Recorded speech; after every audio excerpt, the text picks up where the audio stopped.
We begin our Sunrise Smart Start with some breaking updates. Overnight, a wild high-speed chase for a driver deputies say was going more than 100 miles an hour on 490. This began around 10:30 p.m. A deputy saw that speeding suspect going westbound on the expressway. The deputy says they tried to stop the driver on 390, but he kept going and crashed at the exit to 104. The suspect was captured while trying to make a run for it after that. Deputies say that car he was in was a stolen rental from the airport. Lavari Smith faces multiple charges, including criminal possession of stolen property and resisting arrest. More breaking updates on two shootings in the city overnight, starting with a man recovering this morning after police say that he was shot during an argument on Fulton Avenue around 7 p.m. That 36-year-old rushed to the hospital, we're told expected to survive, and we will bring you further updates. Then just after 1 a.m., a 21-year-old showed up at the hospital with a gunshot wound. His injuries are not considered life-threatening. Officers say they learned the shooting had happened about 20 minutes prior at West Main Street near the intersection with Genesee Street. There are no suspects in custody as of the latest update for these two shootings. It's been 30 years now since the disappearance of a Webster teen, later found dead in some woods not that far from her house. In fact, even though so much time, decades have passed, her family says they're still determined to find the answer of what happened to her. And they are sharing their heartbreak and search for justice with Iran Spitzer, who's in the studio. Iran.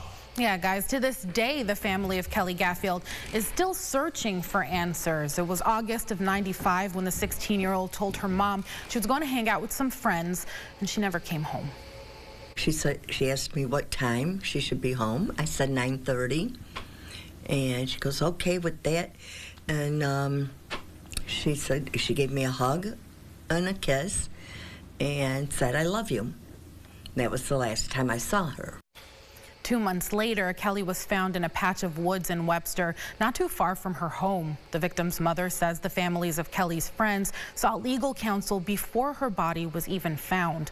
Now, 30 years and many private investigators later, they're still waiting for an answer on what happened to her. But they remain optimistic as more of Kelly's belongings are being DNA tested in hopes of finding a new lead on the case. Now, in the meantime, Kelly's cousin Amanda has taken to social media hoping to raise awareness among younger generations about what happened. She says there's been an outpouring of support.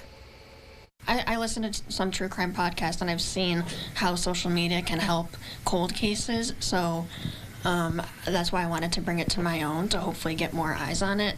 Not only get more eyes in general, but maybe get like a younger audience whose parents were around during that time, who can, we can bring up these conversations.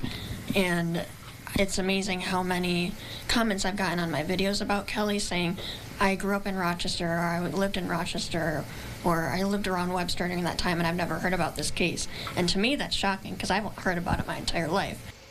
The Webster police investigation remains ongoing. They encourage anyone with information, no matter how small the detail, to contact their agency at 585-872-1216. Guys. Iran, thank you. To the results of a preliminary investigation showing repeat engine failures leading up to a deadly plane crash in Rochester at the beginning of the month. That day, the passenger was killed, the pilot seriously hurt. The NTSB says when this happened August 1st, the Piper J5C was returning to a private runway east of the city after fueling up in Weedsport. The pilot reported the engine surging back and forth from 2,300 RPMs to idle multiple times during the flight, then lost all power, forcing them trying to land on the street below. That's when the plane hit a tree and flipped upside down on Bridgeview Drive. Dirt and debris were found in the plane's fuel system, but no blockages reported. The full federal investigation is ongoing. We're looking ahead to a special meeting discussing the possible dissolution of the Fishers Fire District in the town of Victor. It is officially scheduled for Monday night. Amid public outcry, the Board of Commissioners previously delayed its vote to shut down this district at the last meeting in July. Board officials say the move is necessary due to rising operational costs and the increased taxes needed to sustain the department. But many neighbors who packed that July meeting last time, they say they argue their safety ought to outweigh any financial financial concerns. Monday's meeting, we're told, will be held at the Victor Senior High School auditorium at 6:30. Sunrise traffic updates here. We've got several accidents, minor so far, reported around the area. 390 north at split with 590. Another one in Henrietta, 390 at Jefferson Road for those coming in northbound. West side over at the airport, split with 390 and 490. As you have our view from our Greater Rock Sky Eye, we're going to give you another one as we have more traffic alerts to tell you about this, dealing with construction on the Irondequoit Bay Bridge today. You see it is typically 6 lanes. As it is currently, it will be cut down to 4, 2 lanes each direction today. That's the state DOT camera. So crews will be working until 3 this afternoon once they can get going after the showers pass through, everything dries out, to fix some navigation lights, making repairs, and coming in from the other way, 8 to 6, the lane adjustments. Again, 4 lanes east and westbound. Well, we're already seeing those showers hopefully moving quickly out of our way for the News 8 Backyard Barbecue. Tonight, our friends at Bill's Grades are going to come here and cook up some delicious dinner for lucky viewers, and you have the opportunity to win those amazing prizes. All you got to do is watch from home in our evening newscast. You're looking for the word of the week. Got your chance to win some of these great prizes there. Stuff to put on the back patio, save for next season as well, or an $1,100 gift card to Rock Barbecue Supply. That'll be again News 8 first at 4.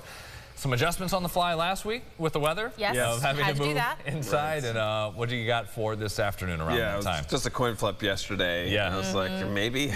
One of those times that really, I don't know until it's actually happening. We did forecast the rain this morning. It is finally moving out. This has been a fun morning. The past 3 hours, you can see the storms rolling through. No severe weather out of this, but some very heavy rain and a couple of flashes of lightning there. We've got hour-by-hour temperatures getting into the lower 80s later today. And yes, there will be another chance for a few isolated storms, but after that, we are looking good through the first part of the weekend. We will see you coming up here in about 2 hours for our podcast, Second Cup of Sunrise, there with James, talking about everything on the Rochester First streaming app. Download it and hear more from these two, and thank you so much for watching us on News 8 at Sunrise. Have a great day.